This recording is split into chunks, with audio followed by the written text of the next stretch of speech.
Voli sospesi questa mattina per alcune ore all'aeroporto Marco Polo di Tessera. Il motivo?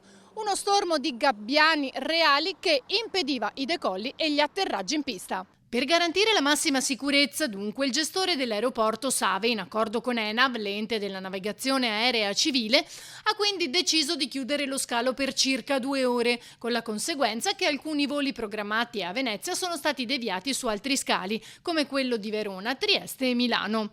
Un volo proveniente da New York è invece stato dirottato su Roma. Anche il governatore Zaia si è trovato coinvolto nel volo che da Roma l'avrebbe dovuto portare a Treviso per partecipare a un evento. Invece, dopo essere rimasto per qualche minuto in volo sopra lo scalo, è stato poi dirottato verso l'aeroporto di Trieste.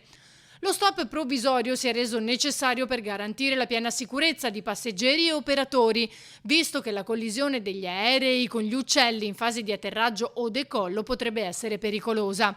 Si tratta del fenomeno del bird strike, recentemente balzato alle cronache dopo l'incidente avvenuto a un velivolo delle Frecce Tricolore, che a Torino è precipitato colpendo una vettura, forse proprio a causa dell'impatto con uno stormo di uccelli.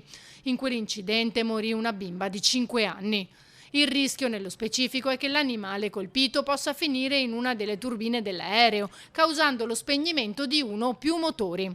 Stamane, per allontanare i gabbiani, sono stati utilizzati i vari mezzi a disposizione, sempre nel rispetto della fauna, tra cui il falco comandato dal falconiere e i dissuasori acustici. Questo ha permesso di riportare l'aeroporto alla normale operatività a partire dalle 11:20.